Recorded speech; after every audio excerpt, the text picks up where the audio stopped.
right, welcome back, everyone, to the Essential Review, where we are taking time to talk to some of the special guests that will be attending the 2026 City of Oaks Comic Book Odyssey, which will be held in downtown Raleigh. At this time, we will introduce you to incredible artists, creators, and innovators that will be joining us at this year's COCO.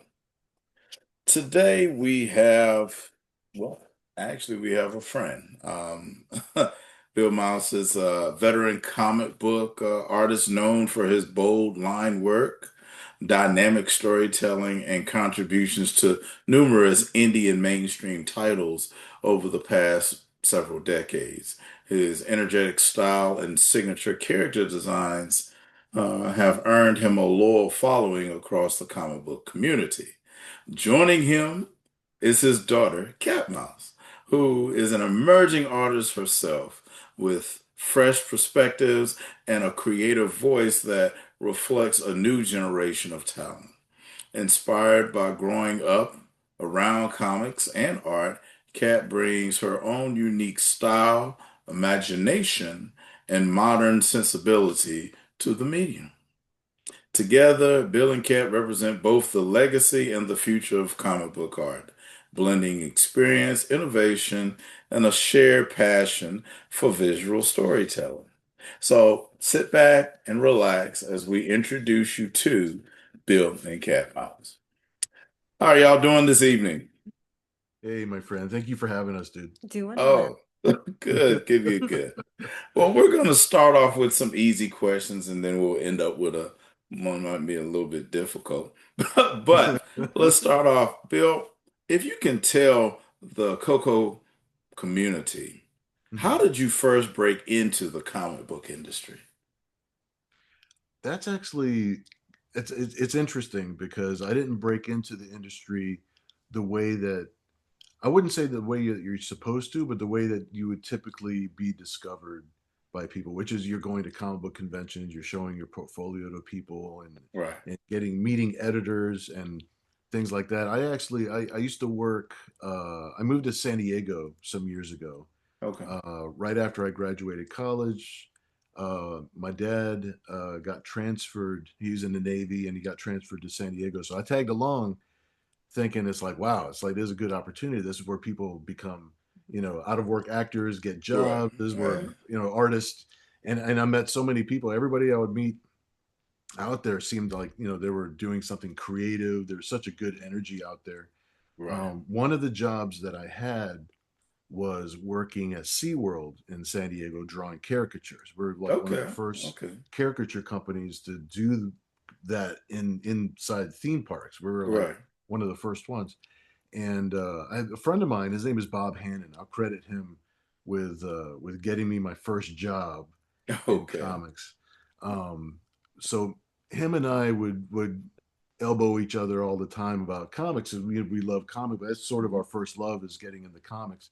And he would Right. brag all the time about knowing an editor. I knew an editor. I can get into comics anytime I want. So he would just say that all the time. So I would give him a Right. really hard. Well, if you know an editor, prove it to me. It's like, get a job. I wanted him to get a job, Right. Right. and Right. uh, and lo and behold, he actually I bugged him enough that he called up that editor finally, and he did get a job. Very And the good. deadline was so tight for that job that he needed help to do that job. And it Yep. was Okay. it was a book called X Farce for Eclipse Comics, Okay. and I ended up penciling the book. It was my first penciling gig, and Okay. All he right. inked. So I was a penciler. He was the inker. Don Chin was the writer of that issue. Don Mhm. Chin is him and I co-create or co-founded Parody Press together. We did that for like 10 years afterwards. That's how I met Don Chin as a Wow. publisher. So it's like because Bob did that, like everything started dominoing after that, and that's how I got my break into comics. Was doing that. We did 3 issues for Eclipse Comics together, the different Okay. parodies, Right. Right. and then we founded Parody Press and started doing our own parodies, and that Very was good. that was a Yep. decade of doing that. So it kept and it kept on going from there. Oh, just steamrolled, huh? From that point. Okay. That's cool. Um, So if you want to get into comics, force uh, your friends to get a job. Oh my and God. then piggyback. Got you. Right, right, right. Well, all right. Piggybacking off of that, what Mhm. project or character are you most proud of creating or contributing to? That's hard to say because like your favorite thing is always the latest thing you're working on. You know, it's Hmm. like Mhm. that's the thing you're pouring everything into in that Right. moment. Mhm. Right. I would say uh not that it's my favorite thing, but I think it's had the most impact to things that I've worked on since when we first we co-founded Parody Press. We also co-founded Entity Comics together. Okay. And Okay. when we did that, the very first book that we published under Entity Comics is a book called Zen Intergalactic Ninja. Oh, yeah. So Yeah. they just finished their run at Archie Comics. Okay. They had a video game, some action figures, and they were just in the process of looking for another place to be published. Right. And Right. and I was lucky enough that they allowed me to not only write the book and kind of redesign the character a little bit because Right. it was really kid centric back then, kind of like a real planet, like a Captain Planet kind of vibe Right. Right. Right. Yeah. I for the mean, Archie environment and stuff. Comics. So Yeah. yeah, so we wanted to do something that was just a little bit more like just science fiction, action, superhero, a little bit more in line with like the Image comics that I was starting to buy. Right. We started publishing just by the same time Image was Oh, formed wow. and started Okay. coming out with. So I Mhm. wanted to kind of like be part of that boys club, right? You know, it's like Gotcha. Gotcha. trying to come up with. So they allowed me to redesign the character a little bit, kind of change him into a little bit more of an action sci-fi hero, but they also allowed me to not only write the books, but they allowed me to put in a lot of my own characters into the books. Oh, So one of those characters was Nira X, Cyber Angel. She's kind of a bounty hunting, dimension hopping bounty hunter chick, right? right. So she was popular enough that I actually spun her out into her own series, and I've been publishing her for the past 30 years. Very nice. you know, Very nice. Oh, so that is that's been the biggest impact. right. Like a single, if there was a single impact and a single thing that dominoed into lots of other things, Right. would be my relationship with Steve and Dan, who both co-own Zen. Okay. Very nice. Mhm. Well, now let's not leave Cat out. Um, Tell me this question for both of y'all. What Mhm. is it like collaborating or creating alongside each other? Because Cat is an artist as well and a creator as well. And we've actually worked on quite a few things together at this point now. So Yeah. she's been at it for over 10 years. You actually Okay. depend on me now. I actually depend on, and plus I'm pretty sure I gave her all of the left brain that I would have Oh, had. see. I'm such a Yep. right brain person. It's like so she's got a little bit of both, and that really serves her well. I'm a lot Right. better at the paperwork. She Okay. is Yeah, she's much I more Yeah. can almost responsible. imagine. I fly by the seat of my pants, and she's a little bit more grounded. Yeah. I Right. enjoy organizing and planning, so that definitely has been very helpful with uh, the studio as a whole. Mhm. Right. But I feel very blessed that we have the just personal relationship, but then the working relationship that we have, because it Right. doesn't always work to Yeah. have either a friend or a family member as somebody that you work with. Mhm. Yeah. But I can't imagine life any other way. Where it's like how we talk, even in our personal life, the way that we talk, we're just like we're thinking about the next thing or Yeah. we're thinking Yeah. about the next project because it's fun. Yeah. But it's fun because I get to do it with my dad. Right. Right. Some kind of sometimes God just puts things the way they're supposed to be. I tried to Yeah. push her out, away from comics 'cause I didn't want her to I do it. tried lots of different jobs, but Yeah, man, well, Right. gangster life chose me. yeah, And that's straight up because yeah, I didn't want her to do it just because I was doing it because it was an Right. yeah, easy it was like an easy yeah. in. Or if I felt obligated. Because doing this for a living, doing art or something creative for a living, whether you're a musician or whether you're an artist, when you also do it as your business, that Mhm. changes the whole dynamic of everything. You know, Yes. you could end up hating the thing you love Hmm. Exactly. just Yeah. because now there's deadlines and now you have to make a certain amount of money to Oh pay your yeah. bills, and Right. there's a lot of pressure that way. So it takes a Mhm. certain kind of person to, Yeah. But yeah. it ended up being a lifestyle that I very much enjoy. It's Well, like I good. have a younger sister, and she Luckily for me. I have I have a younger sister, and Okay. she's an artist as well, but she does not want to do it as a job. Right. She's like, Right. "Oh, no way." She's Yeah. like, "I'm going to keep Mhm. this love in the love section because Yeah. she doesn't want to put work to it." Right, right. Yeah. And I'm just like, Yeah. "I get it. I'm glad that you know that about yourself." Yeah. A Yeah. lot of people don't know until they get into it, and then Yeah. they hate art, all together. Exactly. And Yeah. it's just because they, that component of doing it as a business, it really Business. does. Yeah, Yeah. yeah. Yeah.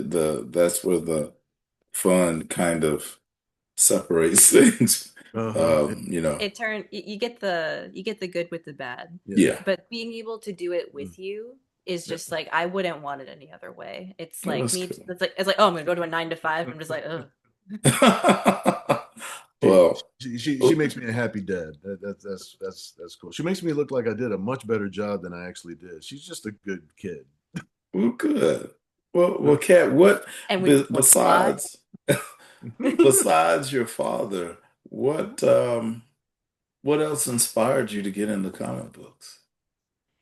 comic books specifically, I have to attribute all to dad. If I was just on my own, I probably would not have chosen specifically comic books because I was just so influenced from a young age. I've been going to conventions specifically since I was a fetus. Right. But but I think regardless, I would have been a storyteller Right. because I have so many stories I want to tell. And that comes from so many other artists and so many other media that I consume where I love that story so much. I want to be able to do that. So Right. I think I would have been influenced regardless, but the medium might have been very different.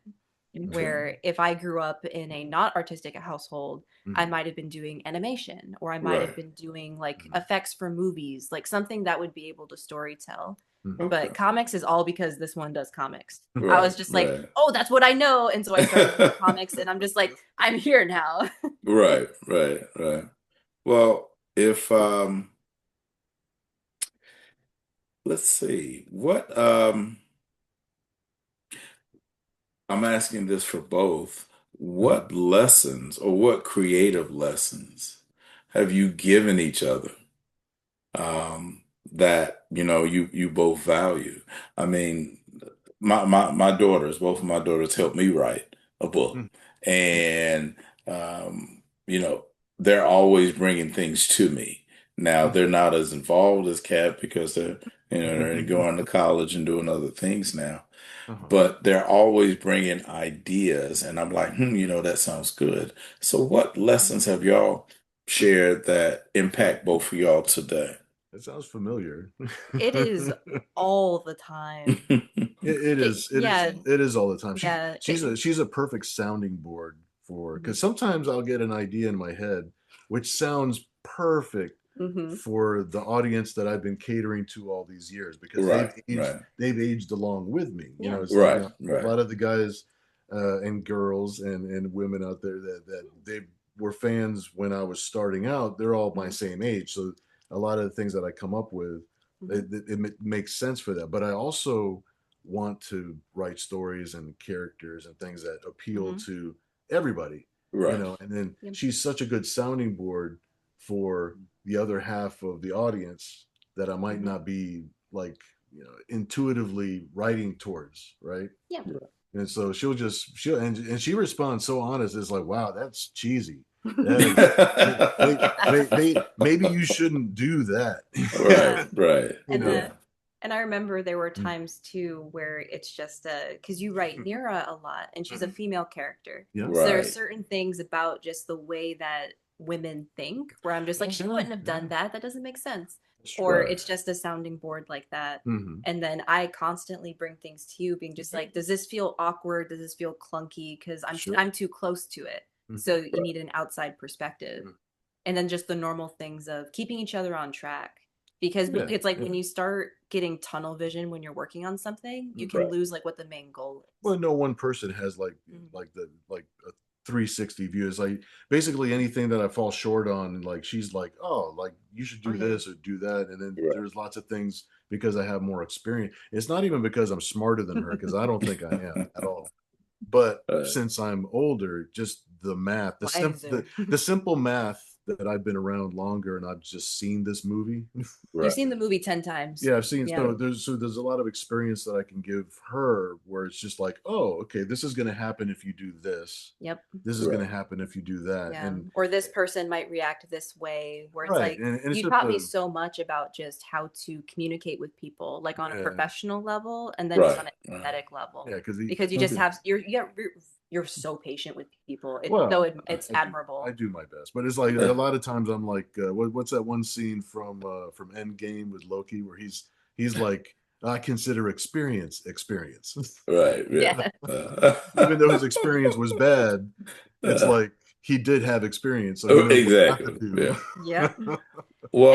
And then Well, I help you a lot with the perspective of Mhm. I'm like I'm young and new, so I Yeah. have all of the Mhm. unabashed like optimism where it's like, let's just uh, do it, and you're just like, what do you mean? And I'm just well, like, no, no, let's just try it. Let's just try it. and that's a good thing. I mean, the way that Yeah. y'all feed off each other and engage is obviously Mhm. centered around love and respect for Yeah, we're what on the you both same bring to team. the table. So Yeah. that's Yeah, we great. do our best. It's Yeah, like you're right. You're right. we do get into Yeah. tiffs Mhm. every now and then, but like within the hour, we're always just like, I'm sorry, I Yeah. shouldn't have said Uh, that. Yeah, because even if we disagree, like even the three of us talking, though, right.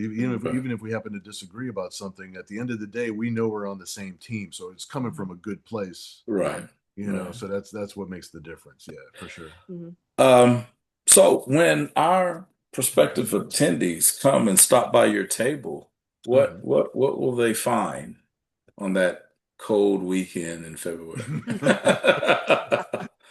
Well, hopefully they'll find artwork. They'll Mhm, find original pages from different comic books that we've worked on. Mhm. They'll see us sketching live. You know, Yeah. we plan on taking commissions there on the spot. You know, okay. Yep. a lot of hopefully we'll do a lot of quick sketches because that I like doing the quick sketches simply because we can get more people to actually have some artwork. Right, I like doing the more finished commissions, but you know, there's since it takes more time, less Mhm. people will be able to have them. You know what I mean? right, Yeah. So right. but hopefully a little bit of that. Of course, it's my favorite part of going to a convention in person is to actually interact with everybody that's there. Exactly. That's Right. the whole point. So if Mhm, I can like draw for as many people and talk to as many people about mhm, art or really anything, I love it. Right. That's the whole point. I want to be the best circus monkey I can. Outstanding, outstanding. Well, I do always like to tie things up with a question that's a little controversial. Uh-oh. So, if let's say if y'all as a family Hmm, Mhm. created a superhero team, mhm. what would that team name be?